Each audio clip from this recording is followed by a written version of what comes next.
അഭിനന്ദനങ്ങൾ. മികച്ച ഭൂരിപക്ഷത്തിലാണ് രണ്ടുപേരും വിജയിച്ചിരിക്കുന്നത്. എങ്ങനെ കാണുന്നു ഈ വിജയത്തെ?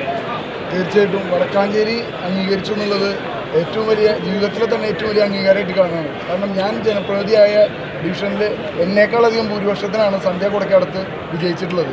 അതുപോലെ ഈ ഡിവിഷനിൽ രണ്ടുപേർക്കും കിട്ടിയ വോട്ടിനേക്കാൾ അധികം ഉണ്ട് കോൺഗ്രസിൻ്റെ UDFൻ്റെ ഭൂരിപക്ഷം എന്ന് പറയുന്നത്. തീർച്ചയായിട്ടും വടക്കാഞ്ചേരി അംഗീകരിച്ചു. ഈ വിജയം തീർച്ചയായിട്ടും എൻ്റെ പിതാവ് മരണപ്പെട്ട നാരായണസ്വാമിക്ക് അദ്ദേഹത്തിന് വടക്കാഞ്ചേരി നൽകിയ അംഗീകാരമായിട്ട് കാണുക. തീർച്ചയായിട്ടും വടക്കാഞ്ചേരിക്കാരോട് ഈ അവസരത്തിൽ ഏറ്റവും അധികം കടപ്പാടും നന്ദി രേഖപ്പെടുത്തണം. ഒരുപാട് നന്ദി.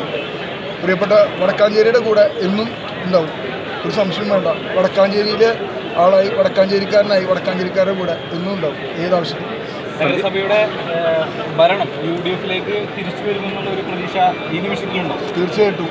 ഇപ്പോൾ ട്രെൻഡ് സൂചിപ്പിക്കുന്നത് ഞങ്ങൾ കണക്കൂട്ടിയ 2 സീറ്റാണ് വ്യത്യാസം വന്നിട്ടുള്ളത്. അത് വിട്ടിട്ട് വേറെ വ്യത്യാസങ്ങൾ വന്നിട്ടില്ല. തീർച്ചയായിട്ടും ആ 2 സീറ്റ് വ്യത്യാസം വന്നതിന് പകരം ഞങ്ങൾ കണക്കൂട്ടാത്ത ഒരു ഡിവിഷൻ ഞങ്ങൾ ജയിക്കുകയും ചെയ്തു. തീർച്ചയായിട്ടും ഭരണമൊന്നും കയ്യിൽ നിന്ന് പോയിട്ടില്ല. തീർച്ചയായിട്ടും UDF അധികാരത്തിലേക്ക് വരുന്നു എന്നുള്ളതിൻ്റെ സൂചന തന്നെയാണ് ഈ വിജയങ്ങളൊക്കെ കാണുമ്പോൾ മനസ്സിലാവുന്നത്. ഈ വോട്ടുകൾ നോക്കിക്കഴിഞ്ഞാൽ വടക്കാഞ്ചേരി മുണ്ടത്തിക്കോട് പഞ്ചായത്തിലുള്ള വോട്ടുകൾ നോക്കിക്കഴിഞ്ഞാൽ തീർച്ചയായിട്ടും മുനിസിപ്പാലിറ്റിയിൽ UDFിന് തന്നെയാണ് മേൽക്കൈ. ജനങ്ങൾ നൽകിയിട്ടുള്ള മാൻഡേറ്റ്. സീറ്റുകളുടെ 2-3 സീറ്റിൽ വ്യത്യാസമാണ്. അത് അടുത്ത റൗണ്ടുകളിലേക്ക് വരുമ്പോൾ അതിൽ മാറ്റം ഉണ്ടാവും.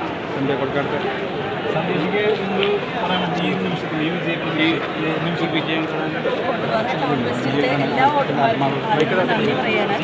എന്തായാലും ഒറ്റ കാര്യം മാത്രമേ പറയാനുള്ളൂ. വടക്കാഞ്ചേരി ടൗണും ഓട്ടുപാറ ടൗണിസ്റ്റും കോൺഗ്രസിൻ്റെ കുത്തക വാർഡ് തന്നെയാണ്. അത് ഉറപ്പിച്ചിട്ടുണ്ട്. എന്തായാലും ഒരുപാട് എന്താ പറയുക,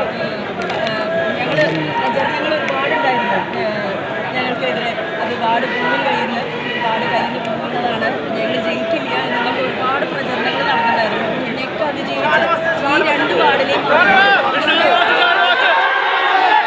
കൂടുതൽ വാർത്തകൾക്ക് ഞങ്ങളുടെ ചാനൽ സബ്സ്ക്രൈബ് ചെയ്യുക. ഫേസ്ബുക്ക് ഫോളോ അപ്പ് ചെയ്യുക. വാർത്തകൾ വേഗത്തിലറിയാൻ